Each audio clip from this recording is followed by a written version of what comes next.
আপনারা যখন সব জায়গায় একত্রিত হইলেও কিন্তু পার্সোনাল কোনো কিছুর প্রয়োজন যখন মানুষের হয়, তখন কিন্তু কেউ কারে দিকে তাকায় না।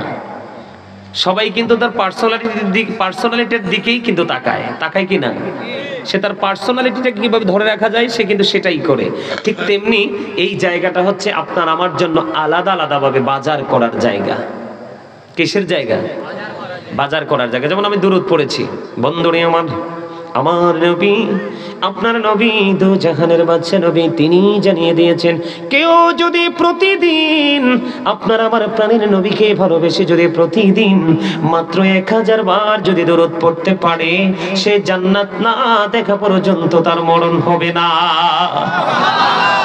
এটা কি বাজার না? কথা বলেন না কেন? 1000 বার প্রাণের নবীকে ভালোবেসে আপনি দরুদ পড়বেন। হাদিসের রাবী হলেন হযরত আনাস রাদিয়াল্লাহু তাআলা আনহু।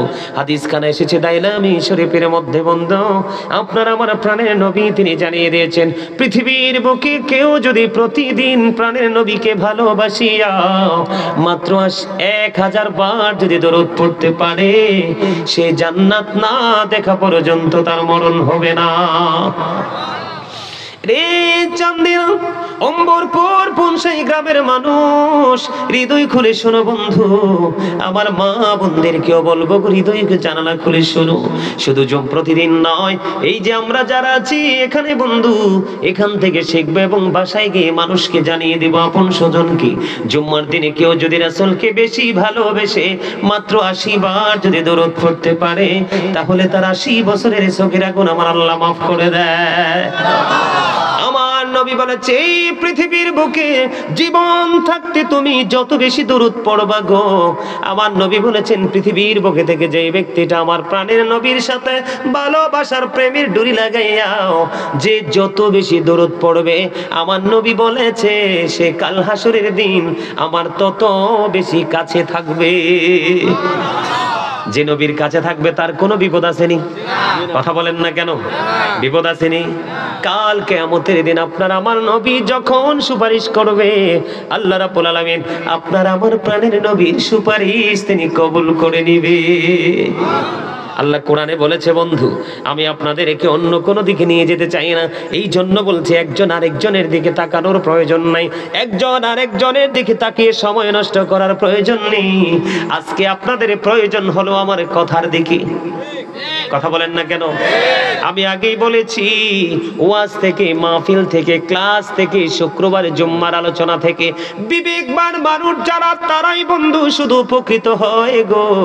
আর যারা বিবেকহীন সেন্সলেস যারা, তাদের কোনো উপকার নেই। তারা কোথায় আছে, কোথায় যাবে, কোথায় ছিল সেটা তারা বন্ধু বোধগম্য নয়।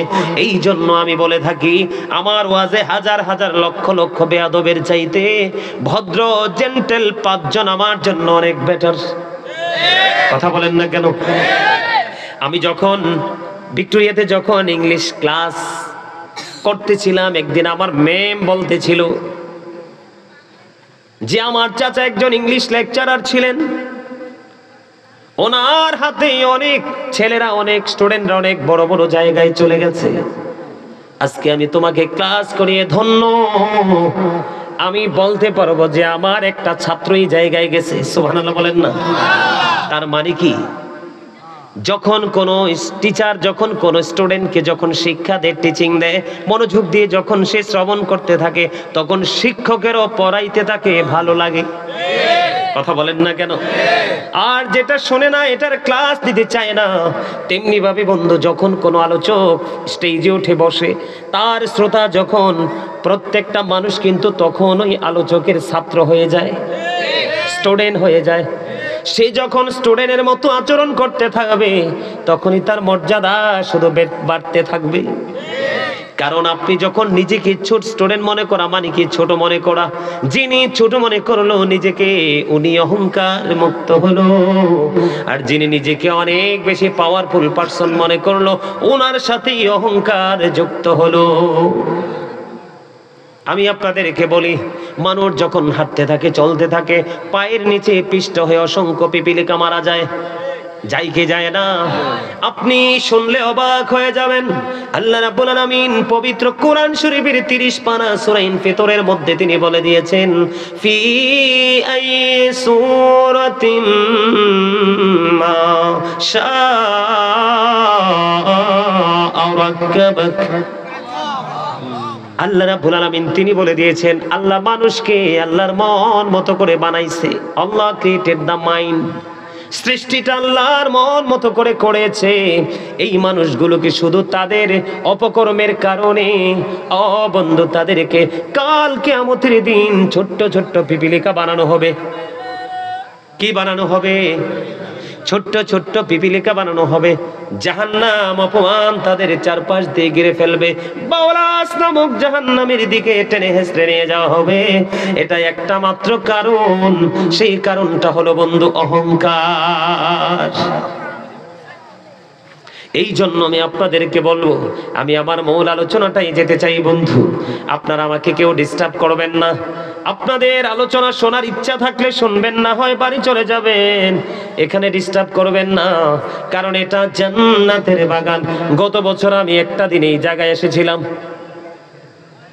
এই বছর আবার এসছি। এক বছরের মধ্যে অনেক মানুষ এই গ্রাম থেকে গেছে কি গেছে না? আপনাদের এলাকার মানুষ মরছিনি বন্ধু। মানুষ যায় আসে রে, পৃথিবীতে থাকতে পারে না।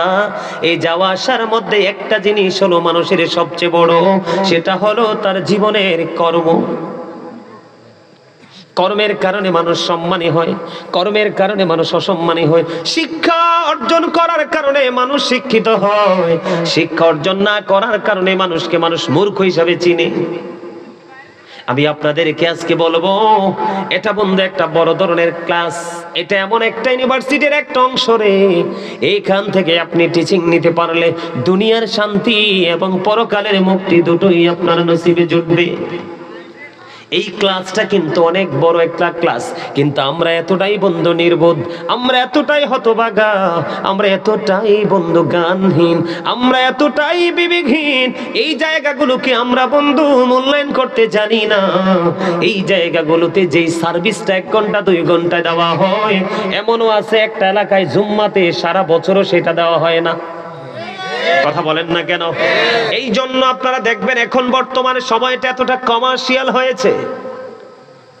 আপনার টাকা হাদিয়াটা, টাকাটা ডবল দিতে প্রস্তুত, কিন্তু নিজের মনের মতো বক্তা লাগবে। বক্তা যদি নিজের মনের মতো না হয়, আলোচক যদি নিজের মনের মতো না হয়, স্কলার যদি বন্ধু 100% যদি না হয় বন্ধু, তাকে ফ্রিও আনতে মানুষ রাজি না। কথা বলেন না কেন? মিক্স বর্তমানে এখন যুবকরা এই ট্রেডিশনটা বন্ধু চালু করেছে। এটা দোষের কিছু না। এতে কি হয়, গান সম্পূর্ণ মানুষগুলোকে মূল্যায়ন করা হয়, যাকে অবমূল্যায়ন করা হয়। একদিন যদি সত্যিকারের বিবেকবান মানুষ যদি হয়, তাকে যখন অবমূল্যায়ন করা হবে, তখন সে মূল্যায়নের জায়গায় কেমন করে আসবে সেই চিন্তা তার মধ্যে কাজ করবে। যদি সেই চিন্তা তার মধ্যে কাজ না করে, তাহলে বন্ধু এটার মধ্যে নির্বোধ বোকার কেউ না, এটা 100% স্টুপিড। ঠিক কিনা বলেন? আরো জোরে বলেন। এই তোমরা কি বোট খাওয়ার জন্য শেষ পর্যন্ত এসে বসছো এখানে? আমি আগেই বলেছি, তোমাদের যে বয়স আমার ছাত্রদের, বাচ্চাদের সমান। আমি সেই 2002 থেকে আলোচনার মাঠে। আমি তোমাদেরকে বলি, তোমরা কষ্ট পাইও না ভাই। তোমরা যে জান্নাতের বাগানে আসছো, 2-4 জন গুটি কয়েকজন মানুষ ছাড়া তোমাদেরকে জান্নাতের মেহমানের মতো মনে হয় না। কেন হয় না? ওই যে তোমরা উদাসীন, জাস্ট এটা একটা ফর্মালিটি। এই যে মাহফিল হচ্ছে, যাবো একটু শুনে আসবো, এই কিন্তু সিরিয়াস মোডে তোমরা কেউ যেতে পারোনি। এটাই হলো তোমাদের সবচেয়ে বড় ব্যর্থতা। আর এই ব্যর্থতার দায় কিন্তু পিতামাতাও এড়িয়ে যেতে পারবে না। এই ব্যর্থতার দায় কিন্তু পিতামাতাকে নিতে হবে। আমি প্রায় আজে বলি, গতকালকে বলেছিলাম, every parent should take care their children very carefully. প্রত্যেকটা পিতামাতার উচিত তাদের সন্তানের দায়িত্ব যত্ন সহকারে পালন করা। আর আমরা সন্তান হিসাবে আমি যদি বলি,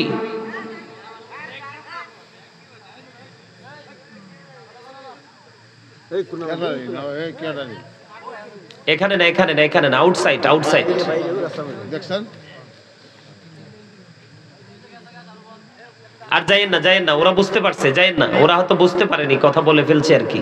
এখন ওরা আমি থামাতে ওরা বুঝতে পারছে, যাইয়েন না, এই যে ভাইজান যাওয়ার কোনো দরকার নেই, ওরা যেহেতু বুঝতে পারছে চলে গেছে, ওদের কাছে যাওয়ার লাভ না। আমার কথা কি বুঝতে পারছেন? প্রত্যেকটা পিতামাতার উচিত তাদের সন্তানের দায়িত্ব যত্ন সহকারে পালন করা, আর আমাদের উচিত we should obey our parents. আমাদের প্রত্যেকের উচিত আমাদের পিতামাতাকে মান্য করা, কারণ হচ্ছে paradise of the child under the feet of the mother. মায়ের পায়ের নিচে সন্তানের জান্নাত। আপনি পৃথিবীর সব মানুষের সাথে গুড কমিউনিকেশন রাখেন, কিন্তু মায়ের সাথে আপনার দূরত্ব, ডিসটেন্স বেড়ে গেছে, আপনি মনে করবেন জান্নাত তো আপনার কাছ থেকে অনেক দূরে। আর জান্নাত তো নয়, শুধু আল্লাহ এবং আল্লাহর হাবিবও আপনার থেকে অনেক দূরে। কথা বোঝেন নাই? এখনকার মানুষের কিন্তু স্বজন প্রীতি বেশি, কিন্তু আপন স্বজনের খবর নাই। কথা বলেন না কেন? এই জায়গাটা তৈরি হওয়ার কারণ হলো এই জায়গাগুলোকে আমরা মূল্যায়ন করতে জানি না। এখানে যারা আসে তাদেরকে ভালোবাসতে জানি না। আমরা শুধু বৈষম্য করতে করতে আজকে নিজেরাই বৈষম্যের শিকার। সম্মানিত উপস্থিতি, বাবা যারা হয়েছেন, বাবাকে আমি বলছি, মা যারা হয়েছেন চান্দি নম্বরপুর পনসাই গ্রামের আমার মা, মা গো হৃদয় খুলে শোনো, আমি আমার বোনদেরকে বলছি, বোন হৃদয় খুলে শোনো। আজকে যারা আমার এই জান্নাতের বাগানে উপস্থিত হয়েছো, যুবক বন্ধু তোমাদেরকে বলছি, তোমরাও শোনো। তোমরা অতটা ছোট না, অতটা বিবেকহীন নও। কাল বাদে পরশু তোমরাও বাবা হবে। আজকে তুমি যে বাবাকে, মাকে, মায়ের হুকুম অমান্য করে যে কষ্ট দিয়েছো, আগামী কালকে সেই কষ্টটা ডাবল রূপে তুমি রিটার্ন পাবে। মনে রাখবা, আমি আজকে এখানে বলে গেলাম, বেঁচে থাকবো বা মরে যাবো জানি না, দেখা হবে কিনা সেটাও জানি না। মনে রাখবা, বলে হুজুর এখানে আসলেন কেন? তার কারণ হলো আল্লাহর হাবিব সরকারে মদিনা তিনি জানিয়ে দিয়েছেন, বাবা মা যারা হয়েছেন তাদেরকে আল্লাহর হাবিব বলে দিয়েছেন, আদিবু আওলাদাকুম আলা তালাতি খিসানিন হুব্বি নবিকুম ওয়া হুব্বি আহলি বাইতিহি ওয়া আলা কিরাতিল কুরআন। আল্লাহর হাবিব তিনি জানিয়ে দিয়েছেন, তোমরা তোমাদের সন্তানদেরকে তিনটি বিষয় শেখাও। এখন তিনটির মধ্যে ফার্স্ট কোনটা? হুব্বি নবিকুম, teach the love of the prophet, নবীর ভালোবাসা শেখাও। ওয়া হুব্বি আহলি বাইতিহি, টিচ ফ্যামিলি লাভ, নবীর পরিবারের ভালোবাসা শেখাও, নবীর আহলে বাইতের ভালোবাসা শেখাও। ওয়া আলা কিরাতিল কুরআন, আল্লাহ রাব্বুল আলামিন বলেছেন, learn to recite the holy Quran. বন্ধু আমি প্রতিদিন চেষ্টা করি, আমি যদি বলি I recite the holy Quran everyday in the morning and evening, আমি প্রত্যেক দিন কোরআন তেলাওয়াত করার চেষ্টা করি, হয় নিখুঁত কোরআন শরীফ, না হয় কিতাবের মাধ্যমে। কারণ এই কোরআন হলো আপনার আমার জন্য ল। সুবহানাল্লাহ বলবেন না? আজকে আমি তোমাদেরকে বলি, তোমরা যে চুল কেটেছো ইহুদিদের স্টাইলে, আজকে তোমরা যে তোমাদের জান্নাতের বাগানে এসেছো, তোমাদের ধর্মীয় সংস্কৃতির একটা গুরুত্বপূর্ণ জায়গা, এখানে এসেছো মেহমান হয়ে আসতে পারোনি। তার কারণ তোমরা 24 ঘন্টা 24 আওয়ার্স তোমরা কি করো? ইহুদিদের সংস্কৃতিকে তোমরা লালন করো। এই জন্য বন্ধু তোমাদের মধ্যে ঘাটতিটা। আমি তোমাদেরকে বলবো অবিনীতভাবে, তুমি সারাদিন ঘুরো, যেখানে মন চাই সেখানে যাও বন্ধু, কিন্তু মসজিদে যখন যাবে তুমি নামাজি হয়ে যাইও। মাহফিলে যখন আসবা তুমি জান্নাতের মেহমান হয়ে আইসো। এই যে ছেলেটাকে দেখো, ওরে আমি কত বছর এখানে পাইছিলাম, কত সুন্দর পাঞ্জাবি পড়েছে, কত সুন্দর টুপি দিয়েছে।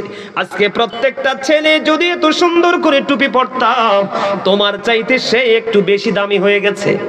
কেন জানোনি? টুপি পরা সুন্নাত। টুপি পরা কি?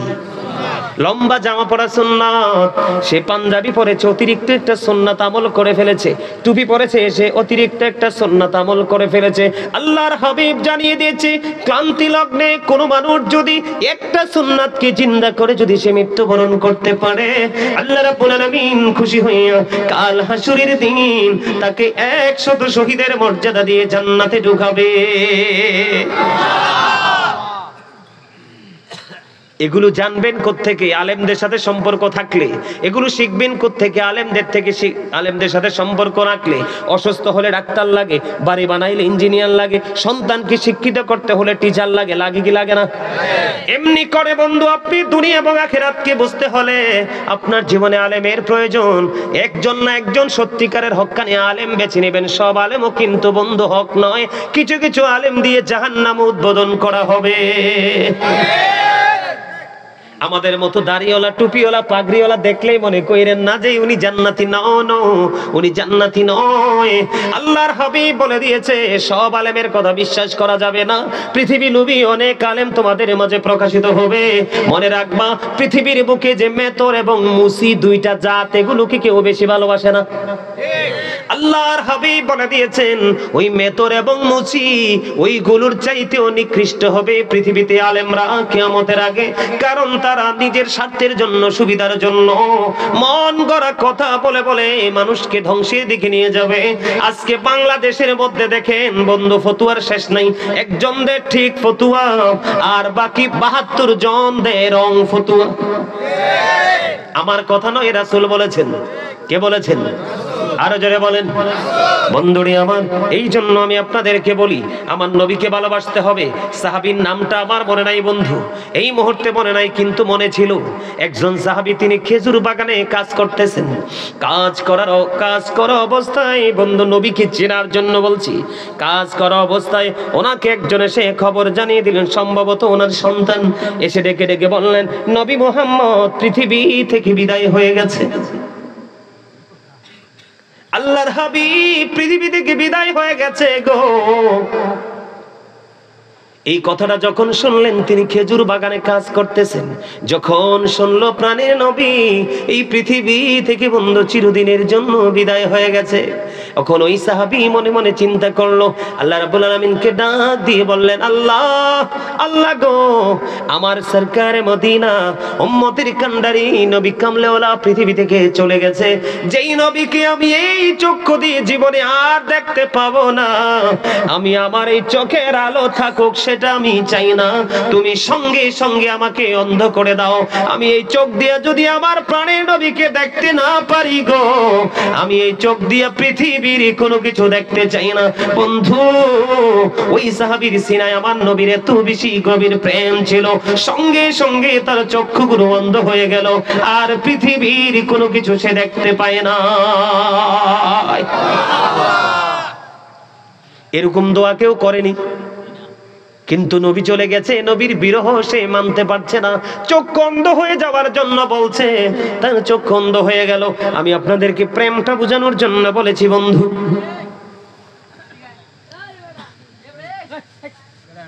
ওই ধরনের প্রেম আমরা আমাদের সিনায় ঢুকাতে চাই কি চাই না? কথা বলেন। আপনি আমি কি চান?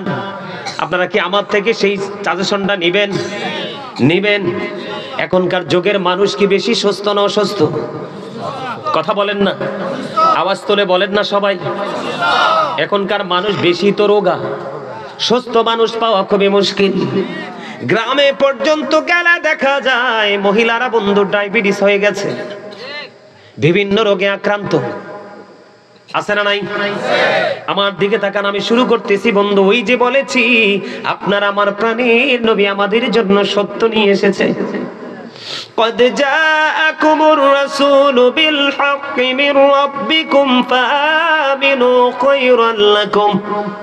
আল্লাহ রাব্বুল আলামিন বলে দিয়েছেন, হাবিব, আল্লাহর প্রিয় হাবিব, আমাদের রাসূল আপনার আমার প্রাণের নবী আল্লাহর পক্ষ থেকে আমাদের কাছে সত্য নিয়ে এসেছেন। ফা আমিনু, সুতরাং তোমরা ঈমান আনো, খায়রুল লাকুম, তোমাদের জন্য কল্যাণ হবে। এই কল্যাণটা বন্ধু সুন্দর দুনিয়ায় নয়, এই কল্যাণটা বন্ধু আখিরাত পর্যন্ত চলে যাবে। জোরে জোরে বলুন না সুবহানাল্লাহ। আমি আপনাদেরকে আরেকটা কথা বলে, কদ জাআকুম মিনাল্লাহি নূরুন ওয়া কিতাবুম মুবিন। আল্লাহর হাবিব আল্লাহর পক্ষ থেকে বন্ধু সুস্পষ্ট নূর হিসাবে এসেছে, ওয়া কিতাবুম মুবিন, সুস্পষ্ট কিতাব হিসাবে এসেছে। জোরে জোরে কন্যা সুবহানাল্লাহ। তাহলে এই আল্লাহর হাবিবের জবান মোবারকের কথা মানার দরকার আছে না নাই? আরো জোরে বলেন। আমার দিকে তাকান, যদি থাকে সেটা, তাহলে আপনাদেরকে বলবো, আমার আলোচনায় মূল আলোচনায় ঢুকতেছি, হৃদয় খুলে শুনতে থাকবেন বন্ধু। আমি আপনাদেরকে বলে দিতে চাই, এখানে দুইটা নিয়ামত আমি বলেছি, দুনিয়ার সুস্থতা এবং আখিরাতের সুস্থতা দুইটাই মিলবে। এখনকার যুগের মানুষ দেখবেন, ম্যাক্সিমাম মানুষ বন্ধু, শহর গ্রাম সব জায়গায় ম্যাক্সিমাম মানুষ আপনারা দেখতে পাবেন, তারা কি করে রাত্র 12টা 1টায় ঘুমায়। সকালে কোনো ফজর নামাজের খবর থাকে না, সকলে তারা ফজরের নামাজ বন্ধু তারা পড়ে না, তারা রাত্র 9 সকাল 9টা 10টায় ঘুম থেকে ওঠে। আছে না নাই?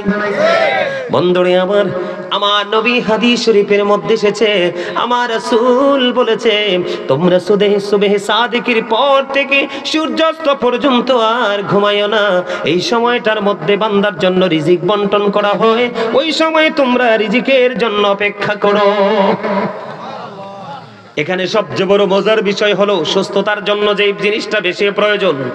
বন্ধুরে আমার, আল্লাহর হাবিব তিনি বলে দিয়েছেন, মা খাতুনে জান্নাত ফাতেমা তিনি বলতেছেন, আমার নবী আমার বাবা আমার কাছে সকালবেলা চলে আসলেন, এসে বললেন, মা গো উঠে যান, সকালবেলা ঘুমানো যাবে না। ইয়া রাসূলুল্লাহ, বাবা গো কেন ঘুমানো যাবে না? আমার নবীজি বললেন, সকালে সুবহে সাদিক থেকে সূর্য উদয় হওয়া পর্যন্ত আল্লাহ রাব্বুল আলামিন বান্দার জন্য রিজিক বন্টন করে। তোমরা এই রিজিকের জন্য তোমরা কি করো? অপেক্ষা করো। সুবহানাল্লাহ বলেন না? এর মধ্যে সুস্থ থাকা, এটা হলো বন্ধু এক ধরনের নিয়ামত, আখিরাতের পুঁজি, ফজরের নামাজটা। কারণ ফজরের নামাজটা পড়ার পরে এরপরে বন্ধু আপনি ঘুমাইলেন না, সুবহে সাদিক থেকে সূর্য উদয় পর্যন্ত বসে থাকলেন। সূর্য উদয় হলো, মুসল্লায় বসে থাকলেন, মুসল্লায় বসে বসে আপনি তাসবিহ জপলেন, আপনি কোরআন তেলাওয়াত করলেন, জিকির করলেন, যেটা মন চায় বন্ধু সেটা আপনি করে দিলেন। করতে করতে সূর্য উঠে গেল, ওঠার পরে আপনি ইশরাকের নামাজটা পড়ে নিলেন। সুবহানাল্লাহ বলেন না? আর জোরে বলেন। ইশরাকের নামাজ যখন বন্ধু আপনি পড়ে নেবেন, আল্লাহর হাবিব সরকারে মদিনা তিনি বলে দিয়েছেন, তুমি যখন এই ইশরাকের নামাজ পড়বে, তোমার আমলনামায় একটা উমরা এবং একটা বড় হজের সওয়াব তোমার আমলনামায় দেওয়া হবে। এখানে দুনিয়ার নিয়ামতটা কোনটা? এই যে আপনি বললেন সকালে ঘুম থেকে ওঠা, নামাজ কিন্তু একটা শারীরিক ইবাদত। এর মধ্যে বড় নিয়ামত হলো বন্ধু সকালবেলা সর্বপ্রথম যখন সূর্যটা ওঠে, আপনি যখন ফজরের নামাজ পড়ে কিছু সময় যখন রৌদ্রের তাপ আপনার গায়ে লাগাইতে পারেন, তখন এই সকালবেলা সকাল ফার্স্ট টাইমে যখন সূর্য উঠে, সূর্য ওঠার সঙ্গে সঙ্গে যখন বন্ধু সূর্যের কিরণটা আপনার গায়ে লাগে, আপনার শরীরে কখনো ভিটামিন ডি এর কোনোদিন ঘাটতি হবে না। আর জোরে বলেন না সুবহানাল্লাহ।